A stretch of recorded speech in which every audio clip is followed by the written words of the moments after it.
Assalamualaikum warahmatullahi wabarakatuh. Bu Alfati dan teman-teman semua, di sini kami dari kelompok 2 ingin memaparkan hasil kerja kelompok kami berupa perencanaan keuangan pada David Barbershop. Boleh di next?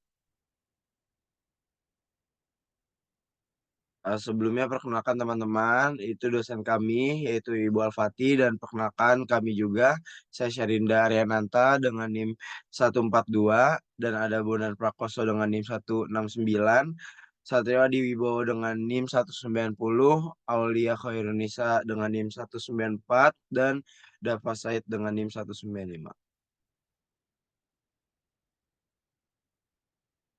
Kita di sini akan membahas yang pertama ada latar belakang, kemudian ada modal untuk mulai bisnis atau berupa investasi, operating capital, eh, unpredictable capital, kemudian juga manajemen keuangan berupa cash flow. Bisa di next. Profil perusahaan sendiri, David Barbershop adalah sebuah bisnis yang bergerak di bidang jasa, potong rambut, dan perawatan pria. Seperti barbershop pada umumnya, David Barbershop menyediakan layanan potong rambut, cukur janggut, dan kumis, serta layanan grooming lainnya. Boleh di next. Latar belakang. Perencanaan keuangan dalam startup bisnis sangat krusial mengingat karakteristik dan tantangan yang unik dari perusahaan-perusahaan baru ini. Startup beroperasi dalam lingkungan yang sangat tidak pasti, seringkali dengan produk yang belum matang dan pasar yang belum teruji. Sehingga perencanaan keuangan menjadi alat yang penting untuk meminimalisir resiko dan memetakan jalan menuju keberhasilan. Jadi singkatnya, startup bisnis merupakan bisnis yang baru dirintis dan masih eh, meraba-raba nih teman-teman untuk memulai jenjangnya. Bisa di next?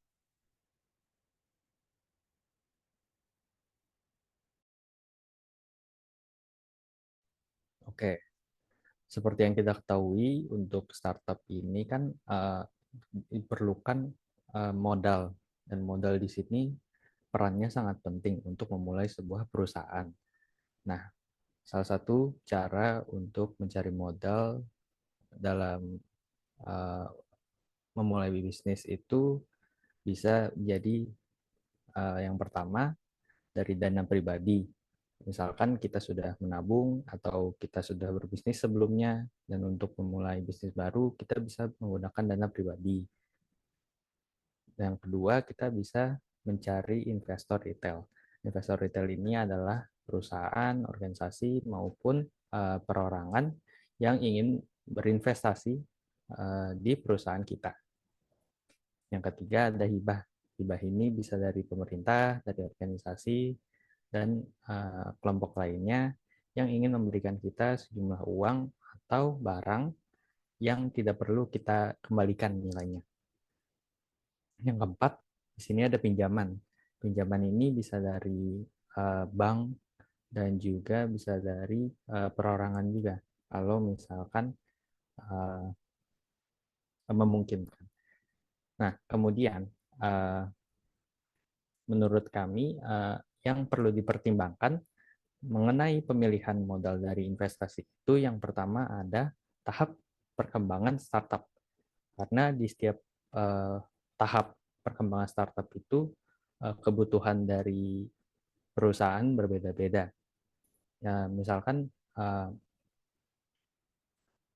startup yang masih dalam fase awal yang baru dibuat eh, lebih cenderung ke kebutuhan modalnya kita gunakan untuk mengembangkan pelayanan atau produk dari perusahaan, dan kemudian untuk di fase pengembangan menengah atau perkembangan itu kita juga sudah mulai memulai pemasaran dan juga uh, memperluas lingkup dari perusahaan kita. Dan apabila kita juga sudah menjadi perusahaan yang besar dan juga dikenal di mana-mana, kita juga masih membutuhkan modal untuk mempertahankan keuntungan yang ada atau meningkatkan. Dan yang kedua ada nilai dan visi startup. eh, nilai dan visi startup itu bisa dibilang sebagai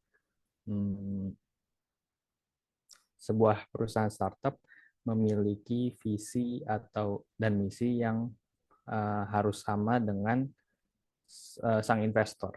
Karena investor ini memiliki motif kenapa mereka ingin berinvestasi di sini.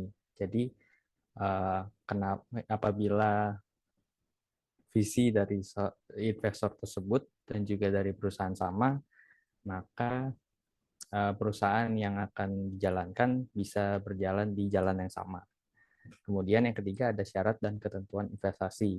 Apabila kita ingin membuka investasi untuk investor retail dan lain-lainnya, kita perlu menentukan ketentuan juga dari perusahaan dan juga investor.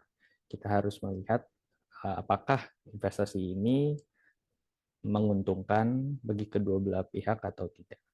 Boleh di next. Kemudian kami juga sudah menyiapkan beberapa strategi untuk menarik investor.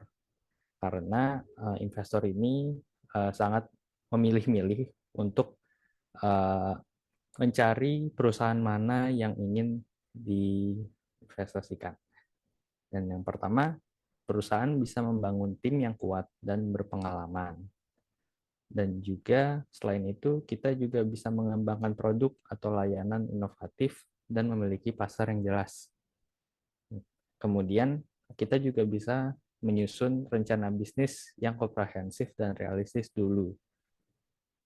3 strategi awal ini merupakan cara untuk mengembangkan perusahaan terlebih dahulu dan investor akan merasa lebih yakin kepada kita. Kemudian kita juga bisa membangun jejaring dan koneksi dengan investor lain dan komunitas startup.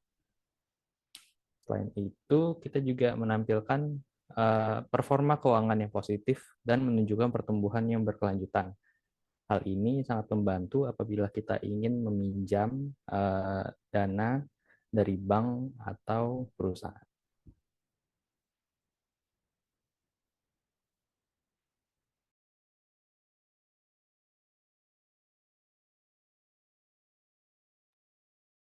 Oke, lalu selanjutnya, selain modal untuk memulai bisnis, tentunya diperlukan modal biaya tak terduga atau bisa disebut sebagai unpredictable capital. Di sini, modal biaya tak terduga ini memiliki peran yang penting untuk mengantisipasi kegiatan atau bencana yang kita tidak dapat prediksi, sehingga diperlukan cadangan dari pendapatan yang kita miliki. Persiapan adalah kunci, di mana tentunya pengusaha yang cerdas dan cakap perlu mengantisipasi kemungkinan terburuk, yang di mana mereka harus menyiapkan modal tak terduga, dan tentunya berdasarkan data dan pengalaman, idealnya Anda mengalokasikan 10 hingga 20% dari total modal usaha sebagai dana cadangan untuk mengantisipasi pengeluaran tak terduga. Range 10-20% ini dipastikan tidak terlalu besar yang dapat mengakibatkan menghambat perkembangan usaha, namun juga tidak terlalu sedikit sehingga perusahaan dapat mengantisipasi bencana yang tidak terduga tersebut. Lalu terdapat keakuratan prediksi menentukan ketahanan bisnis. Kemampuan memprediksi situasi yang tidak terduga dengan tepat merupakan kunci ketahanan bisnis. Tentunya dengan prediksi yang kuat, Anda dapat mempersiapkan langkah antisipasi dan meminimalkan dampak negatif dari kejadian tak terduga. Selain menyiapkan modal biaya yang tak terduga, tentunya kita bisa melakukan dengan cara melakukan risk assessment atau penilaian terhadap risiko, dan tentunya berdasarkan penilaian atas risiko tersebut, kita dapat memprediksi bencana-bencana apa saja yang dapat terjadi dan kemungkinan untuk terjadi, sehingga kita dapat mengantisipasi dengan modal biaya tak terduga tersebut.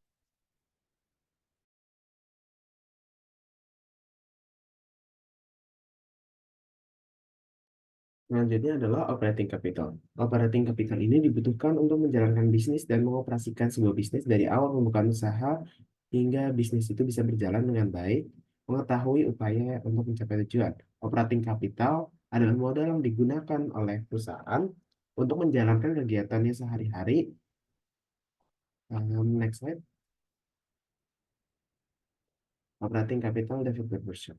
Operating capital dapat dibagikan menjadi dua, yaitu permanen, yaitu bagian modal kerja yang selalu dibutuhkan oleh perusahaan untuk menjalankan operasionalnya.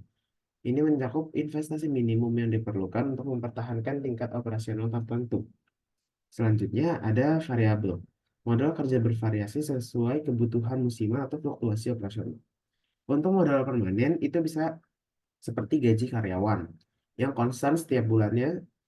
Lalu variabel itu bisa seperti bonus-bonus untuk hari-hari tertentu, misalnya sebelum hari-hari raya atau hari-hari libur yang biasanya para karyawan akan bekerja lebih dari jam biasanya untuk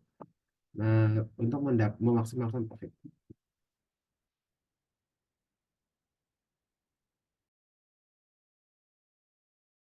Selanjutnya ada perencanaan keuangan. Jadi, perencanaan keuangan startup adalah proses perinci bisnis melalui proyeksi pengeluaran dan pendapatan serta strategi pertumbuhan tahunan. Jadi perencanaan ini mencakup semua aktivitas keuangan dengan angka nyata, bukan sekedar grafik atau bagan. Dengan rencana keuangan, periode pengembalian bisnis dapat dipahami serta upaya yang diperlukan untuk mencapai tujuan dapat diketahui. Rencana ini juga memprediksi posisi keuangan masa depan berdasarkan asumsi dan kinerja historis dan riset industri. Selanjutnya ada 3 macam dari manajemen keuangan. Itu ada pemasukan modal, perencanaan keuangan, dan penggunaan data. Jadi kenapa manajemen keuangan ini sangat penting? Manajemen keuangan sangat penting bagi startup bisnis karena mampu membantu mengelola sumber daya terbatas secara efektif, memastikan likuiditas, dan mendukung pengambilan keputusan strategis. Dengan perencanaan keuangan yang baik, startup dapat memprediksi arus kas, mengalokasikan dana secara optimal, dan meminimalkan risiko keuangan.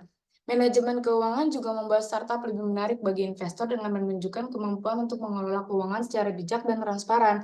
Selain itu, ini membantu memastikan kepatuhan terhadap regulasi dan mendukung pertumbuhan jangka panjang yang berkelanjutan. Manfaat dari manajemen keuangan itu sendiri ada memahami periode pengembalian bisnis, mengetahui upaya untuk mencapai tujuan, dan memprediksi posisi keuangan masa depan berdasarkan kinerja historis dan riset industri. Nah, untuk manajemen keuangan David Barbershop sendiri, itu berfokus pada mengoptimalkan pendapatan, mengendalikan pengeluaran, serta menarik investasi dan pinjaman untuk mendukung pertumbuhan bisnis. Pendapatan utama berasal dari layanan potong rambut, layanan tambahan seperti cukur jenggot dan perawatan rambut, serta penjualan produk perawatan rambut. Proyeksi pendapatan bulanan dihitung dari berbagai sumber yang tadi disebutkan di atas. Sekian presentasi dari kelompok kami, kurang lebihnya mohon maaf. Wassalamualaikum warahmatullahi wabarakatuh.